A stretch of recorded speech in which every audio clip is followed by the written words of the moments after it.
Bonjour à tous et bienvenue pour la capsule d'astrologie du mois d'avril 2018. Déjà le mois d'avril, ça avance très vite. Donc, premièrement, félicitations à tous ceux qui font un travail avec les aspects du mois de mars. On en a parlé le mois passé. Et vraiment, en tout cas moi, dans ma vie personnelle, les aspects fonctionnent très bien. C'est vraiment un beau travail de Mars conjoint Saturne qui va faire carré avec la pleine lune, donc l'opposition Soleil-Lune, hein, c'est en opposition que le Soleil et la Lune seront et la conjonction Mars-Saturne va faire carré aux deux. Donc là, en ce moment, on est au moment où je fais la vidéo, on est en plein moment où on se prépare à ce carré qui est tout à fait spécial et déjà, moi en tout cas dans ma vie personnelle, je le vois, les résultats, tout ce qu'on avait parlé la dernière fois, ce rapport entre Mars-Saturne, c'est tellement clé, tellement important en Capricorne. On rappelle que Mars est exalté en Capricorne et Saturne gouverne. Donc vraiment, c'est un aspect très fort, très puissant qui peut amener des résultats vraiment intéressants. Donc, moi, je trouve ça fantastique. C'est un aspect que je vis très fort personnellement, très, très beau. Donc, passons maintenant au mois d'avril. Le mois d'avril, ce qui est spécial, la nouvelle lune. La nouvelle lune va jouer son rôle d'une façon tout à fait puissante, hein, vraiment tout à fait exceptionnelle. Et ça nous amène un tout petit peu à parler du concept, de l'idée en fait, de l'énergie de la nouvelle lune et la pleine lune. Quelle est la différence entre les deux? Si on n'est pas très habitué de travailler avec ça, il est difficile en fait de voir une différence. Les deux sont des événements intéressants. L'un est une conjonction de Soleil-Lune, on parle de la nouvelle lune. Et bien sûr, la pleine lune est une opposition du Soleil et de la Lune. Qu'est-ce que ça veut dire? Qu'est-ce que ça va amener? En fait, il y a un principe très simple qui va montrer que la nouvelle lune, en fait, c'est le moment, le point de départ où la lune va commencer à se remplir de lumière, jusqu'au moment où il y a la pleine lune, où là, à ce moment-là, vraiment, la lune est pleine de lumière. On va dire c'est la pleine lune. Dans cette phase ou croissante de la Lune, on va dire que les énergies vont augmenter. Donc, si on nourrit des projets, si on veut démarrer des projets, si on veut faire quelque chose de nouveau, hein, on va toujours dire c'est juste après la nouvelle Lune, quelques jours après, parce qu'on laisse un peu le temps à l'énergie, à la lumière d'augmenter, à cette énergie de croissance d'augmenter. Et pour partir un projet, pour vraiment travailler à nourrir, à faire croître une énergie en nous ou à l'extérieur de nous en fait, dépendamment du travail qu'on fait. On fait souvent les deux, mais donc là où vraiment on met notre focus le plus. Donc c'est vraiment important d'être au courant de ça. Déjà dans notre vie personnelle, c'est vraiment quelque chose, vous pouvez en fait regarder vos calendriers, c'est super intéressant de voir l'influence de quand la Lune est croissante, quand elle est en train de se remplir de lumière ou quand elle est décroissante lorsque la lumière diminue dans la Lune. Et c'est vraiment quelque chose qu'on peut observer, en tout cas dans notre vie psychique, c'est assez marquant. Je vous invite, si vous n'êtes pas habitué à regarder ça, à vraiment mettre votre attention dessus. Ce qui est intéressant ce mois-ci, hein, au mois d'avril, ce qu'on va voir, c'est que la nouvelle Lune est vraiment un point de départ pour que... C'est vraiment un point de départ où les énergies prennent contact et ensuite, pendant tout le reste du mois, jusqu'à la pleine lune, qui est en toute fin avril, cette énergie-là va croître, va vivre des aspects plus puissants, va dynamiser cet aspect-là. Donc là, pendant le mois d'avril, on a vraiment quelque chose de croissant. On a vraiment une énergie croissante, quelque chose qui se développe, qui prend du volume, qui prend de l'ampleur. C'est vraiment ça l'énergie du mois, spécialement à partir de la nouvelle lune. Qui est autour là, de mi-mois, vers mi-avril. Donc, vraiment, toute cette période super importante de mi-avril à fin avril, une énergie croissante très, très, très, très puissante. Ça, c'est clé. Et ensuite, à la fin avril, on a la pleine lune. Et là, on a encore un autre mystère, un autre aspect de l'astrologie qui est bien montré, là, qui est très particulier. En fait, on a la pleine lune et Saturne, en fait, une rétrogradation qui commence tout juste. Et quand Saturne commence sa rétrogradation, au moment où il était déjà en aspect avec la pleine lune, en fait, il va suivre l'évolution des pleines lunes mois après mois. Et là, on parle jusqu'à septembre. Donc, ça semble peut-être un peu flou. Je vais ramasser ce sujet, on le développe un peu plus. Voilà. En fait, comme dans le mois de mars, hein, c'est ce que je viens juste de mentionner au début de la capsule, Saturne, qui est conjoint à Mars, mais prenons ça comme secondaire pour l'exemple qu'on parle en ce moment, Saturne est en carré, va être en carré avec l'aspect formé qui crée en fait la pleine lune, qui est donc Soleil et Lune vont être en opposition.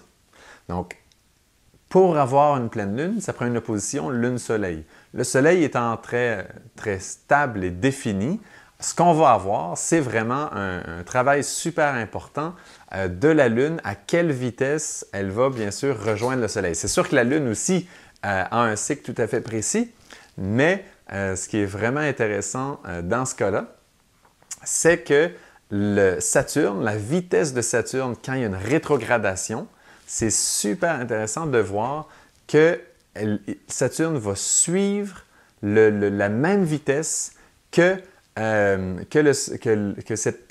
création de cette pleine lune-là.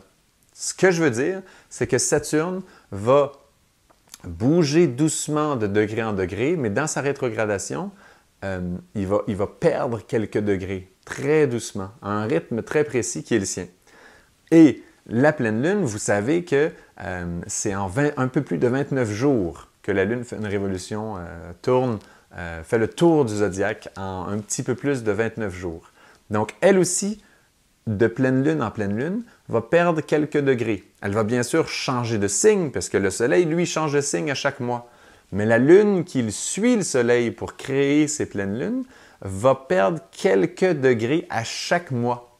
Donc ça, c'est vraiment intéressant de voir que Saturne, lui, perdant quelques degrés, va toujours s'aligner au même degré que les aspects de la pleine lune. Et ça, c'est extrêmement intéressant à voir. Ça se crée les fois que Saturne commence sa rétrogradation alors qu'il est déjà en aspect avec les pleines lunes. Donc, c'est quelque chose de très intéressant qu'on va voir mois par mois.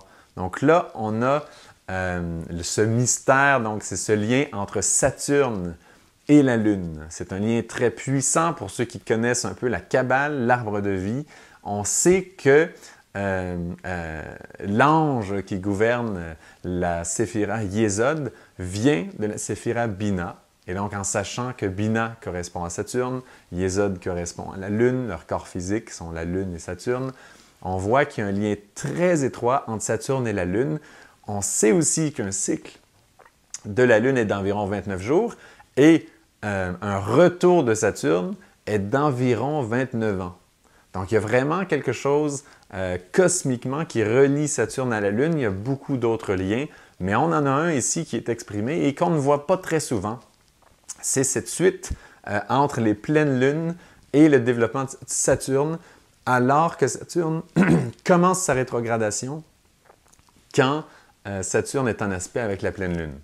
Un petit peu compliqué peut-être comme notion, mais vraiment c'est captivant et c'est ce qu'on va voir jusqu'au mois de septembre inclus de cette année. Donc c'est très intéressant. Ça commence au mois de mars et vous voyez, ça va suivre jusqu'en septembre. Donc c'est quelque chose qui va quand même se suivre pour un bon petit bout de temps, ce lien entre Saturne et les pleines lunes.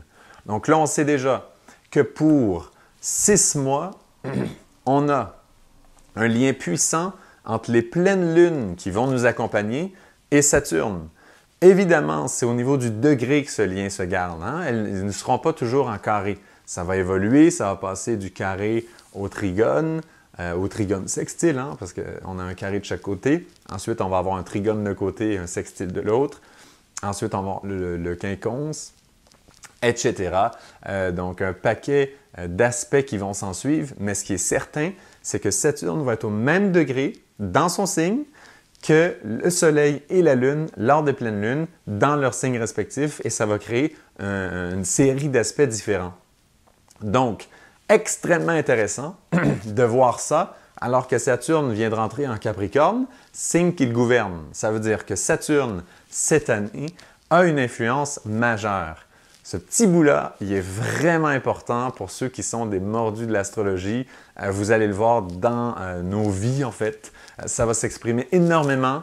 C'est quelque chose qui n'est pas anodin du tout. C'est plutôt rare. Donc, regardez bien ce développement, cet aspect de Saturne qui est vraiment, vraiment puissant. Il va nous accompagner dans le développement de notre vie intérieure tout au long de l'année de façon très puissante. Vraiment, c'est quelque chose à suivre. Comme il a commencé, donc la première fois, le premier mois qu'il fait ça, c'est au mois de mars, avec la conjonction avec Mars, justement, au tout début du printemps. Ça indique aussi que la force de structuration de Saturne en Capricorne va être poussée par le dynamisme de Mars, surtout Mars exalté en Capricorne. Il y a vraiment toute une force avec ce Saturne. Donc, comme je disais dans la vidéo du premier de l'an, en fait, de l'année, du mois de janvier, on va voir que cette année, la capacité à rentrer dans une structuration va être vraiment puissante et on le voit facilement jusqu'au mois de septembre. C'est quelque chose qui va être extrêmement intéressant à suivre. Donc ça, c'est les détails sur la pleine lune du mois d'avril, qui est fin avril. Voilà, donc suivez bien ça. Ça va être passionnant, captivant, quelque chose de vraiment spécial. Voilà. Donc, revenons maintenant aux aspects principaux par rapport à la nouvelle lune. La nouvelle lune, le soleil et la lune seront donc en bélier et ils vont faire à ce moment de nouvelle lune un carré léger, donc pas exact, mais quand même, on va quand même le compter parce qu'il est important. Un carré avec Pluton qui, lui, se trouve en Capricorne. Voilà. Donc, on a un carré Soleil-Lune conjoint, hein, parce que c'est une nouvelle lune, Soleil-Lune conjoint, avec Pluton qui, lui, se trouve en Capricorne. Pourquoi cet aspect est si important? Ce n'est qu'un carré avec une planète collective Pluton. Parfois, les planètes collectives, on peut les laisser de côté un petit peu. Mais dans ce cas-là, ça a vraiment un aspect crucial parce que la suite des choses est celle-ci.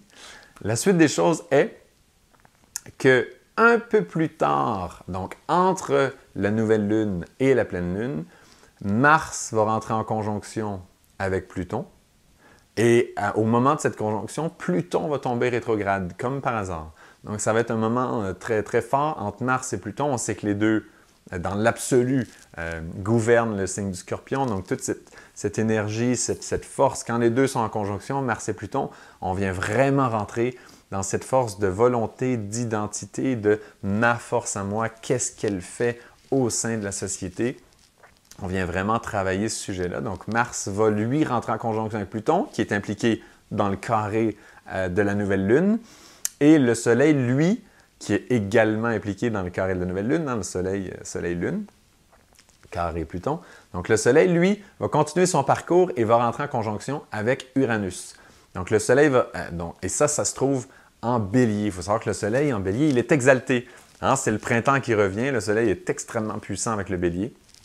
Et donc là, en conjonction avec Uranus, ça va amener toute une force. Ce qui est spécial, c'est que ce sont deux planètes collectives là, qui vont prendre un caractère très puissant. On parle d'Uranus et de Pluton.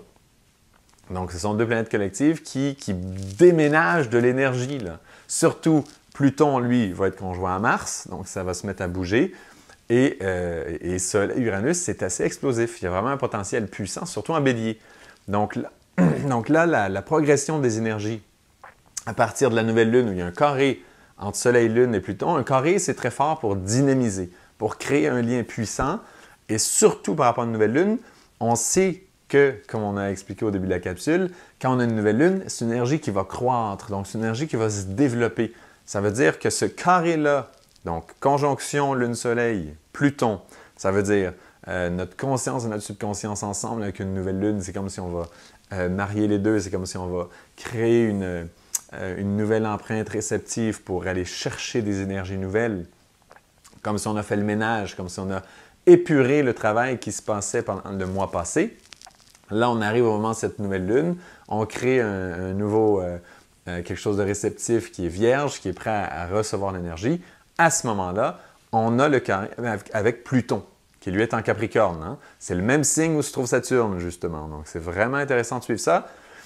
Et Pluton, lui, vient dire l'énergie profonde, l'énergie qui sommeille en nous, cette énergie qui travaille avec notre inconscient, qui est plus profond encore que le subconscient, cette énergie qui nous fait faire les choses sans même qu'on y pense, pas nécessairement le subconscient qui va faire nos réflexes, mais plutôt cette énergie qui va nous faire prendre des grandes lignes, nos grands choix, qui va nous faire choisir notre métier, par exemple, pour des raisons qui, en réalité, intellectuellement, on ne saura pas nécessairement expliquer, mais c'est vraiment Pluton qui va venir nous donner ces lignes fortes où notre énergie personnelle va s'impliquer, va prendre identité, va prendre forme dans la société. Donc là, Pluton en Capricorne vient dire « Oh, mais ma chère conjonction Soleil-Lune, cette chère nouvelle Lune qui est là, toute fraîche, Pluton lui dit « Mais regarde l'énergie qui s'en vient. Est-ce que tu vois que ton énergie va s'exprimer, va prendre force pendant le mois d'avril avec ce carré? » Et ensuite, avec la conjonction de Mars qui vient tout juste, en fait, dans le mois de mars, justement, Mars faisait conjoint avec Saturne pour ces carrés avec la pleine Lune. Eh bien, Mars qui sort de cet aspect vraiment important vient maintenant rentrer en conjonction avec le Pluton. Donc, il vient dynamiser ce Pluton, cette énergie justement très profonde qu'on vient juste de décrire. Il vient la dynamiser pour qu'elle s'exprime davantage au sein de la société. On est en Capricorne, donc on a vraiment, encore une fois, ce lien avec le travail de Saturne qui continue. Et surtout, ce lien avec une cause collective très grande du Capricorne, une vision large, avec vraiment un désir de faire un changement. De faire un changement dans le sens d'amener cette vision large dans la matière, dans le concret. Hein? C'est un signe de terre, le Capricorne, on vient vraiment l'amener, de l'incarner. On veut le faire. Donc ça, c'est l'aspect de Mars qui va rentrer en conjonction avec Pluton pendant le développement de cette Lune qui va croître jusqu'à la pleine Lune. OK, donc ça, c'est un côté. De l'autre, le Soleil qui rentre en conjonction avec Uranus. En Bélier, on a vraiment une explosion d'énergie. Et là, comme c'est le Soleil qui est en question, c'est toute notre force vitale, ça veut dire notre force d'expression, notre force d'expansion qui va vraiment prendre un essor. On est en Bélier, en plein printemps. On a vraiment toute une énergie qui sort. Uranus est à la fin du signe du Bélier, donc lui est en train de donner la fin de son rayonnement, son explosion en Bélier qui est tellement extériorisée, hein, qui vient tellement déclencher des énergies rapidement. On a vraiment, avec le Uranus en Bélier, là, on a un Uranus qui déclenche beaucoup d'énergie rapidement, des petites explosions autour de nous et qui ont des résultats instantanés. Uranus en Bélier est très chanceux parce qu'il peut vraiment s'exprimer rapidement. Et là, avec la conjonction avec le Soleil, on a un peu, c'est la dernière fois hein, que Soleil va être conjoint à Uranus en Bélier avant que Uranus fasse son grand tour et revienne en Bélier. Donc, c'est vraiment à la fin de ce signe, c'est toute cette énergie-là de force, de dynamisme qui va prendre son expansion. Donc ça, voilà. Ça donne un peu la ligne de comment l'énergie va se développer suite à cette nouvelle Lune qui donne l'empreinte avec son carré Soleil-Lune conjoint, carré Pluton. Et là, on va avoir après Mars qui rentre en conjonction avec Pluton, ainsi que le Soleil qui rentre en conjonction avec Uranus. Donc ça, c'est le développement de la nouvelle Lune. Et bien sûr, la fin avril, on a encore une fois, là, c'est l'opposition Soleil-Lune qui font cette fois-ci trigone. Hein? Le Soleil va être en Taureau, la Lune va être en Scorpion. Et ils vont faire c'est le Soleil qui va faire trigone avec Saturne et Saturne va faire sextile avec la Lune. Voilà. Donc, ça va être un aspect qui est très harmonieux. On voit que Soleil et Saturne, les deux, vont être en signe de terre, en Taureau, Capricorne. Donc, au niveau d'une réalisation, d'une concrétisation. Là, une pleine Lune, on n'en a pas parlé tellement, mais la pleine Lune, ça va être un point de force. Ça va être un point où l'énergie est vraiment culminante. On sent beaucoup, beaucoup d'énergie dans l'air avec une pleine Lune. Donc là, c'est très fort, c'est très puissant. Et on sait qu'à ce moment-là, soit que l'énergie va donner naissance à quelque chose, va vraiment pousser la vie plus loin, ça va prendre forme, ça va germer. C'est comme en fait, quand on arrive à une pleine Lune, c'est comme si on a une graine qui est en terre. Et là, il y a deux choix. soit elle va rentrer en dormance et se développer plus tard, on ne sait pas quand, ou soit elle va vraiment germer, se développer et créer de la vie nouvelle. Donc ça, c'est un choix. Ou encore, soit que tout ça va simplement s'effacer. La graine va comme se détériorer et va juste s'effriter, s'effacer. Donc on a un peu 3 choix finalement lors d'une pleine lune. Donc c'est à nous de voir qu'est-ce qui va arriver avec cette vie qu'on a augmentée. Évidemment, ça fait penser au cycle des femmes, le cycle menstruel qui, évidemment, il y a tout encore une fois une réserve d'énergie avec le sang, tout ça qui augmente, qui se place, qui se prépare et on arrive à un point culminant où toute cette énergie est là présente. Est-ce que la vie va se développer ou pas? Donc, on a c'est vraiment ce cycle de la Lune est présent dans la femme régulièrement, à chaque mois. Donc, c'est vraiment beau de suivre cette énergie-là et d'en être conscient que l'énergie monte. Et là, qu'est-ce qu'on fait avec? Qu'est-ce qui va arriver? Donc, pour nous, comme ces énergies cosmiques nous sont offertes, si on en est conscient, c'est magnifique. On peut vraiment essayer de l'utiliser au mieux. Donc, quand on a le trigone Soleil avec Saturne, qui lui-même fait sextile avec la Lune, qui est en Scorpion, on voit que le plus fort des aspects, vraiment, c'est ce trigone Saturne-Soleil. Donc, une force de concrétisation qui est vraiment très matérielle. Avec le Taureau et Capricorne, on vient vraiment installer quelque chose dans la matière. C'est très clair. Donc, toute cette préparation de la nouvelle Lune, le bébé, quelque part, qui peut se développer à partir de cette énergie qui croît à partir de la nouvelle Lune jusqu'à la Lune, la pleine Lune d'avril, c'est vraiment une énergie de concrétisation matérielle, la plus matérielle possible. Donc, si vous avez des projets, si vous avez quelque chose que vous voulez qui vraiment prenne forme, qui vraiment se réalise, qui vraiment se construise, devienne vraiment concret, le mois d'avril, c'est un mois de prédilection grâce à ce trigone de la pleine Lune.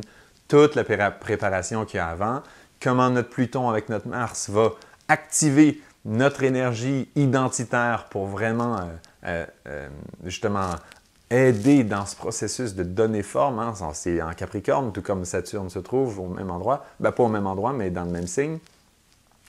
Et aussi avec le Soleil qui va être avec Uranus, qui est prêt à déclencher des énergies, à vraiment faire bouger les choses. C'est vraiment un moment où pour rentrer dans un travail qui veut se concrétiser, se matérialiser, c'est un moment de choix. On sait que le mois de mars, il s'agit de s'enligner avec tout ce qui est autorité, hein, tout ce qui est les forces de structuration, donc d'avoir les permis pour faire ce travail après dans la matière déjà au mois d'avril. Ça va très vite, donc c'est un cycle relativement rapide, ça se fait déjà en 2 mois. Au mois de mars, on va chercher quelque part l'autorisation ou le permis ou le côté officiel et on a des portes qui s'ouvrent. Au mois d'avril, on a vraiment une concrétisation déjà matérielle. En tout cas, on a l'empreinte de cette concrétisation matérielle qui va bien sûr pouvoir ensuite prendre tout son temps pour se développer, voire des années. Hein. On sait que le plus important, c'est de vivre l'aspect au mieux et après, on est capable de donner suite à cette énergie. Donc, j'espère que c'est assez clair. Je sais qu'il y a beaucoup de notions dans cette capsule. Merci beaucoup. Et d'ailleurs, j'ai très hâte de faire plus de capsules précises sur certains mystères de l'astrologie. Le temps est court, je fais de mon mieux. Ça s'en vient. Ça va être super intéressant. J'ai vraiment hâte de faire ces choses-là.